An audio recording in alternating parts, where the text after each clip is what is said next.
ॐ श्रीं महालक्ष्म्यै नमः। ॐ श्रीं महालक्ष्म्यै नमः। ॐ श्रीं महालक्ष्म्यै नमः।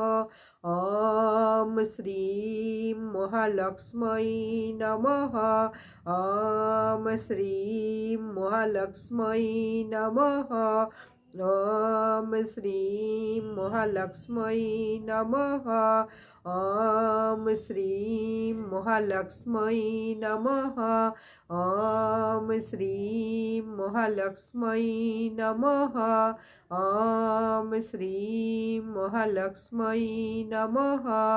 ॐ श्रीं महालक्ष्म्यै नमः। ॐ श्रीं महालक्ष्म्यै नमः। ॐ श्रीं महालक्ष्म्यै नमः। ॐ श्रीं महालक्ष्म्यै नमः। ॐ श्रीं महालक्ष्म्यै नमः। ॐ श्रीं महालक्ष्म्यै नमः। ॐ श्रीं महालक्ष्म्यै नमः। ॐ श्रीं महालक्ष्म्यै नमः। ॐ श्रीं महालक्ष्म्यै नमः। এই মন্ত্র পড়ার সময় নিয়মটা শুধু একটু শোনো। অবশ্যই সূচি বস্ত্র পরে পূজাস্থল পরিষ্কার করে লক্ষ্মীর ছবি, মা লক্ষ্মীর ছবি বা মূর্তি স্থাপন করতে হবে। তারপর পদ্মবীজের মালা জপার মতো 108 বার আঙুলে করে মালা জপ করতে হবে লক্ষ্মীর জন্য। এইগুলো আদর্শ পদ্মবীজের জপমালা। মা লক্ষ্মীর অত্যন্ত প্রিয় পদ্ম ফুল, তার বীজও অত্যন্ত প্রিয়। তাহলে 108 বার গুনে গুনে এই মন্ত্র জপ করতে হবে। আর যদি 108 বার নিজে জপ না করো, অবশ্যই শ্রবণ করো ভিডিও চালিয়ে দিয়ে, তাহলে কিন্তু অত্যন্ত শুভ ফল পাবে।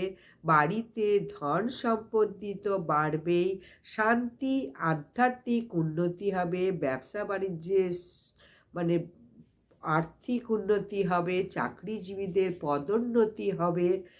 আর তেলের প্রদীপ জ্বালাবে যখন এই মন্ত্র অবশ্যই পড়বে। পদ্ম বা গোলাপি ফুল, মিষ্টি, প্রসাদ এই সব অবশ্যই দাও ওই দিনকে, শুক্রবার বা বৃহস্পতিবার। সাদা মিষ্টি, সাদা বাতাসা মা লক্ষ্মীকে দিতে চেষ্টা করবে। অত্যন্ত প্রিয় মা লক্ষ্মীর সাদা বাতাসা বা সাদা মিষ্টি। তোমাদের আরও একটা গুরুত্বপূর্ণ ভিডিও মন্ত্র আমি বলবো মা লক্ষ্মীর। ওং শ্রীং হ্রিং ক্লিং মহালক্ষ্মী নমঃ।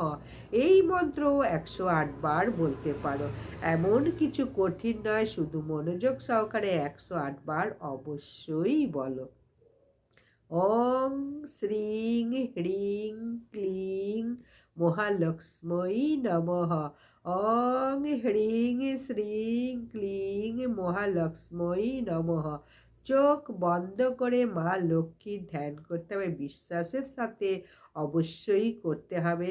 দেখো প্রত্যেকে শুভ ফল পাবেই পাবে।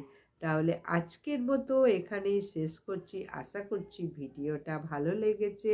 ভিডিওটা ভালো লাগলে লাইক, সাবস্ক্রাইব, শেয়ার করে দাও।